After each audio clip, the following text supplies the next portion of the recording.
Hi, my name is Maureen Merrill. I chose to paint a piece of Christ's feet nailed to the cross.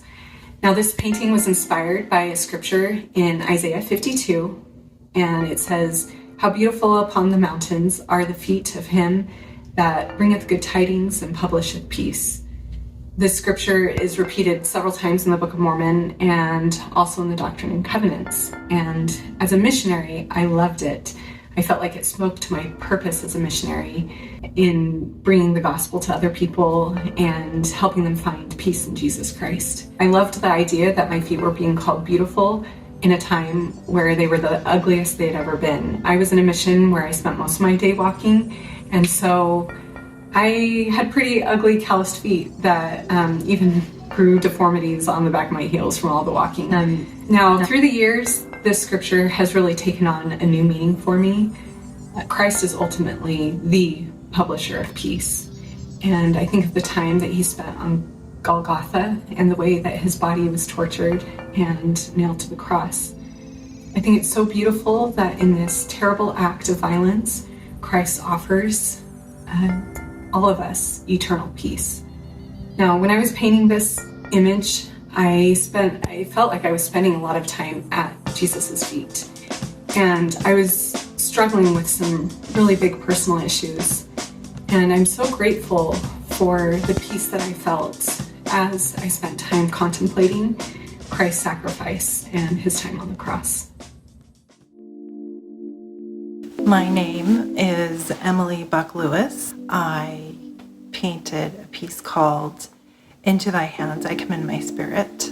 In art history, there's many depictions of the crucifixion.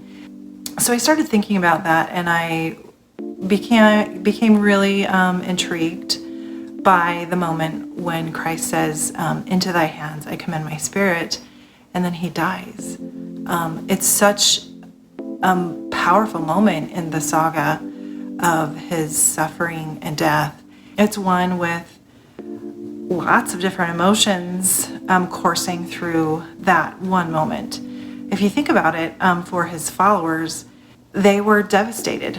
It was a moment of absolute hell. That's the only word I can really think of to describe it. They, this Messiah that they had their hopes pinned on was gone.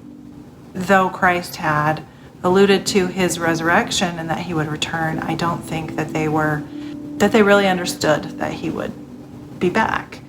And yet for Christ, it was probably a moment of an intense relief that suffering was completed, that his physical body was no longer in pain. And I imagine for his heavenly parents also a moment of relief. Can you imagine watching your son suffer in such a way? I have two sons, and I cannot imagine being able to witness that. So I imagine it was relief for them as well. It's helped me think about how I want to be a more peaceful person in all of my relationships, as Christ was in his. Trees are a main subject of much of my painting, so I've spent a lot of time thinking about them. Trees are mentioned in the scriptures a lot, especially the Bible. In fact, right there at the beginning, a tree plays a very central role in the story of Eve's choice to introduce agency into creation as a part of God's plan. I find it really interesting that later the cross that Christ is on, as he's culminating his role in the completion of making agency function as it should in creation, is referred to as a tree. I think that makes trees really a fitting symbol of agency, and as they played this strong role in these two acts of love, and especially as a symbol of that greatest act of love, Christ's atonement. Hi, I'm Jessica Day Smith. I'm the artist of the painting Freely Given. The concept I wanted to explore was motherhood as a type of Christ, and how the sacrifices made in motherhood are similar to the sacrifices that Christ made, particularly on the cross.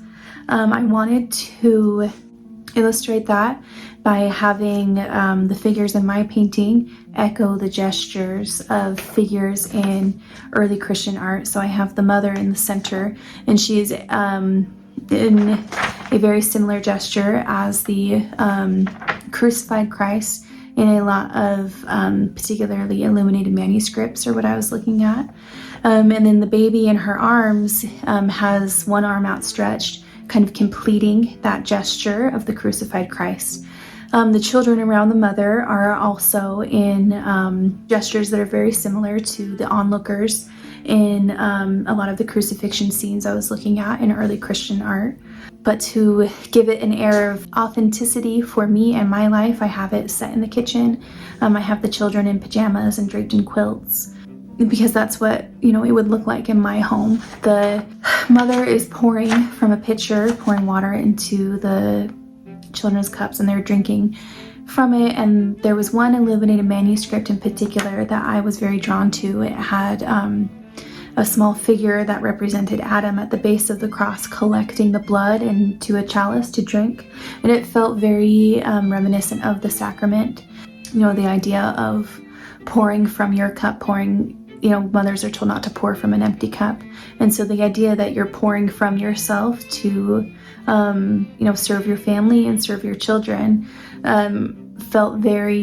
feels very reminiscent of the sacrament, and the water representing Christ's blood.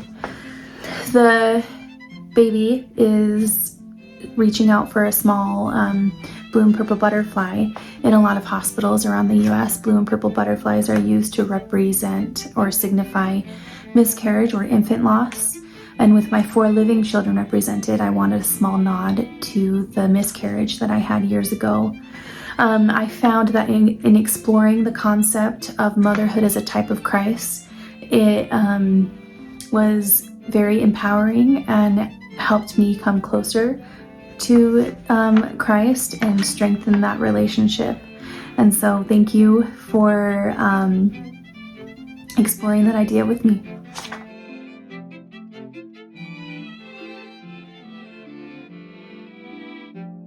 I have never explored the crucifixion in my work, so when given the opportunity, I had to stop and think, okay, how would I depict this event? My work is very tactile, and I use actual objects to create extreme texture. And so I started thinking about the textures and objects that were used to mock Christ, inflict pain on him, or to ultimately kill him. I targeted that, the rawness and the physical suffering that Christ endured. Golgotha Deconstructed is broken down into segments of events leading up to Christ's death as well as his death. These segments are then pieced back together.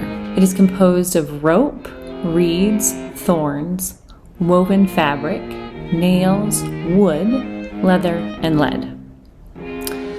The colors that I used for this piece are of flesh and blood and bone. It is my hope that depicting the subject in this way will evoke greater thought and emotion on the crucifixion, as well as give the individual room for their own interpretation.